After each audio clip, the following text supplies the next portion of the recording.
నమస్కారం. గత కొన్ని నెలలుగా అంటే డిసెంబర్ 8, 2024 నుంచి ఏం జరుగుతుందో మీరు అందరూ చూస్తున్నారు. మీ అందరికీ మై అపాలజీస్, నన్ను క్షమించండి. ఎందుకంటే ఈ ఒక సమస్య నేను ఎవరి కోసం అయితే పోరాడుతున్నానో మా స్టూడెంట్స్ కోసం అండ్ మా కాలేజీలో ఆపోజిట్లో ఉన్న పని చేసుకుంటూ ఉన్న ప్రజల కోసం అండ్ వ్యాపారాలు చేసుకుంటున్న ప్రతి ఒక్కరి కోసం. అండ్ నేను ఫస్ట్ నుంచి దాని మీద మాట్లాడుతుంటే అది తప్ప డైవర్షన్ చేస్తూ నా మీద అటాక్లు చేస్తూ నా కుటుంబ సభ్యులను లాగుతూ నన్ను ఒక మనిషిని ఎన్ని విధాలుగా ఇబ్బంది పెట్టాలో అన్ని విధాలుగా ఇబ్బంది పెట్టేస్తున్నారు. అండ్ భయపడతారు అనుకుంటున్నారేమో, అది జరగని పని, ఈ జన్మకి జరగదు. అది నేను తప్పు చేయలేదు. నా మీద నా భార్య మీద దాదాపు 32 కేసులు వరకు వేశారు. 32 కేసులు ఢిల్లీ నుంచి వాళ్ళ మనుషులతో, తిరుపతి నుంచి, హైదరాబాద్ నుంచి, ఎన్ని కోర్టులు ఉంటే అన్ని కోర్టుల నుంచి, ఎన్ని కలెక్టర్ ఆఫీసులు ఉంటే అన్ని కలెక్టర్ ఆఫీసుల నుంచి, అండ్ అన్ని బోగస్ కేసులే. అండ్ అన్నింటికి నాది ఒకటే రిప్లై, ఎందుకంటే నిజానికి ఒకే వర్షన్ ఉంటుంది, అబద్ధానికి అన్ని వర్షన్స్ ఉంటాయి. క్లుప్తంగా ఈ మధ్య జరిగింది.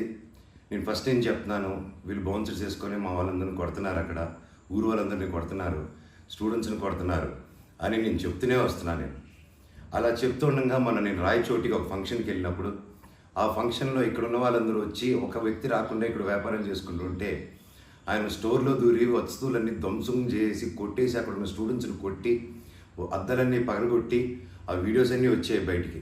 ఇంకా చాలా వీడియోస్ ఉన్నాయి. అన్నీ నేను చంద్రగిరి సిఐ గారికి ప్రతి ఒక్కరికి ట్రాన్స్ఫర్ చేయడం జరిగింది. ఓనర్ ఇంకా కనిపించలేదు, ఆయన ఏమయ్యాడు, ఎవరు దీంట్లో ఉన్నారో తెలియదు. కాకపోతే వచ్చి కంప్లైంట్ అది చూసిన వాళ్ళు వచ్చి కంప్లైంట్ ఇస్తున్నా కంప్లైంట్ తీసుకోలేని పరిస్థితి. కంప్లైంట్ రాసిస్తే కంప్లైంట్ బాగాలేదు, ఇది బాగాలేదు, సో ఇంకోటి రాసుకోరండి. ఒక 3 రోజుల తర్వాత కాదండి చెప్తున్నంత కంప్లైంట్ అంటే ఇంక 3 రోజులు అయిపోయింది కదా, ఇంకెందుకు అంటే ఇన్ని రోజులు నేను కొట్లాడుతున్నారని చెప్తూ పోరాటం జరిగే మధ్యలోనే ఇలా వచ్చి అటాక్ చేసుకుని ఎవడేం చేయలేరు ఇక్కడ అని ఒక మాబ్క్రసీ జరుగుతుంది. అండ్ నిన్న రాత్రి కూడా నాకు ఇంటెలిజెన్స్ నుంచి మా హాస్టల్ ఓనర్ సురేష్ అన్నకి ఆ వాయిస్ రికార్డింగ్ కూడా మీకు పంపిస్తాను. ఫోన్ చేసి నేను ఆనరబుల్ సీఎం గారి దగ్గర బందోబస్తులో ఉన్నాను, మనోజ్ గారు అక్కడికి వచ్చారా, ఎందుకు వచ్చారు, మీ హాస్టల్ దగ్గరికి వచ్చారా, ఎఫ్ఐ దగ్గర రెస్టారెంట్ దగ్గరికి వచ్చారా, ఏదైనా ప్రోగ్రామ్ చేశారా. నేను ఆ సార్కి చెప్పాను, సార్ ఇఫ్ ఎనీథింగ్ నన్ను అడగండి. నేను ఆ సార్తో ముందు కూడా మాట్లాడాను, మీరు వాళ్ళని ఇబ్బంది పెట్టకండి, ఎనీథింగ్ ఎనీ టైం నాకు ఫోన్ చేయండి అన్నాను. పైగా నిన్న మధ్యాహ్నం 3-4 అలా జరిగింది ఆ ఫోన్ రావడం, నేను ఆ సార్తో మాట్లాడటం. మళ్ళీ నిన్న రాత్రి నేను ఇక్కడ తెలిసిన వాళ్ళ రిసార్ట్లో ఉంటే, ఇప్పుడు దాదాపు ఒక 15-20 ఇల్లు ఉంటాయి ఇక్కడ. వాటి మధ్యలో అన్నీ దాటుకుంటూ సైరన్ వేసుకుంటూ 10:30కి వచ్చి నేను నా నెక్స్ట్ ఫిలిం డైరెక్టరు నా సిబ్బంది అందరూ కూర్చొని మేము అప్పుడే డిన్నర్ కూర్చొని తిందామని కూర్చున్నప్పుడు సరా వచ్చారు. సరే ఏంటని అందరూ కంగారు పడి వెళ్ళారు. ఏంటి సార్ అంటే, మీరంతా ఇక్కడ ఏం చేస్తున్నారు, నేను సీఎం గారి దగ్గర నుంచి వస్తున్నాను, ఆనరబుల్ సీఎం గారి దగ్గర నుంచి వస్తున్నాను, నీ పేరేంటి, ఏ ఊరు, అసలు ఇక్కడ ఎందుకు ఉంటున్నారు మీరు అని రాత్రి 10:30కి ఒక ఎస్ఐ గారు, కానిస్టేబుల్ గారు. అండ్ నేను వెంటనే దిగాను కిందకి. సార్ ఏంటి సార్ సీఎం గారు దగ్గర నుంచి వచ్చారని చెప్తున్నారు, what it we do mistake sir, ఒకసారి నాకు చెప్పండి ఎవరు అప్రోచ్ అయ్యారో, నేను వచ్చి కలుస్తాను సార్ అని చెప్పాను. లేదు సీఎం గారు లేదు, నేను బందోబస్తు ఫినిష్ చేసుకుని వచ్చాను అని చెప్పి ఆయన మాట మార్చారు. ఓకే సార్ అంటే మేము దాదాపు ఒక 10-15 మంది ఉన్నామండి ఇక్కడ రిసార్ట్లో, ఒక 3 ఇల్లు తీసుకుని ఉన్నాం. అండ్ అందరూ చూస్తున్నారు, అన్ని రికార్డింగ్స్ అన్నీ చేస్తున్నాం మేము జరిగిందంతా.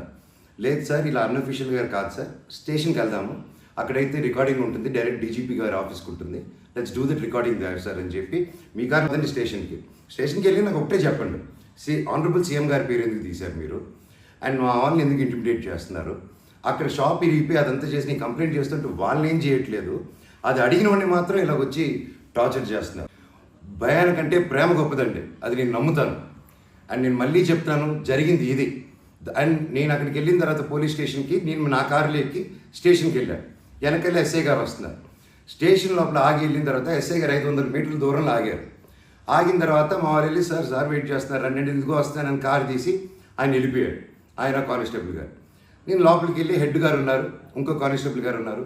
అయ్యా కెమెరా ముందు మాట్లాడదామని చెప్పి, అయ్యా ఇలా వచ్చి నన్ను డిస్టర్బ్ చేశారు, ఎందుకు చేశారంటే ఎస్ఐకి ఫోన్ చేసి నేను తీయట్లేదు సార్ అంటే స్పీకర్ పెట్టండి అన్నాను, అన్నీ రికార్డ్ చేశారు. అండ్ అఫీషియల్ ఆ కెమెరా ముందే మాట్లాడుకున్నాం. దయచేసి పోలీస్ స్టేషన్లో జరిగిన రికార్డింగ్స్ కుదిరితే చూడండి, మీకు తెప్పించుకొని ఏం జరిగిందో. ఇదండి జరిగింది. అండ్ ఎస్ఐ గారు రాలేదు, ఎవరు రాలేదు, నేను ఇక్కడే వెయిట్ చేస్తున్నాను. ఈలోగా సిఐ గారు ఫోన్ చేస్తే నాకు మెసేజ్ పెట్టండి సార్, మా వాళ్ళకి నేను ఇక్కడ నన్నే ఇంత ఇంటిమిడేట్ చేసి నన్ను ఇలా తొక్కాలని చూస్తూ ఉంటే ఇంకా మిగతా వాళ్ళందరినీ ఏం చేస్తారు సార్ మీరు, నేను ఊరి దాటాక వాళ్ళని ఏం చేస్తారు సార్, వాళ్ళకి ఏం ప్రొటెక్షన్ ఉంది అని చెప్పి అనడం జరిగింది. సో ఇది జరిగింది, ఎందుకంటే ఒక్కొక్కరు ఒక్కొక్క న్యూస్ క్యారీ చేస్తున్నారు. But this is the facts happen. నా దగ్గర ప్రతిదీ ఫ్యాక్ట్ ఉంది. నన్ను తప్పు అయితే నా షర్ట్ పట్టుకుని వరే మనోజ్ తప్పురా అని అడగండి మీరు, I'm ready for that. But దీంట్లో దీంట్లో ఏది నాది ఒక తప్పు లేదు. అండ్ ఈరోజు కూడా I'm going to meet SP గారు ఈరోజు 5 గంటలకి. ఆయన కలిసి ప్రతి ఒక్క ప్రూఫ్ ప్రతిదీ నా దగ్గర ఉండేది వెళ్ళి తీసుకెళ్ళి చూపించి సార్కి సబ్మిట్ చేయాలనుకుంటున్నాను. థ్యాంక్ యూ సో మచ్ అండి. జై హింద్.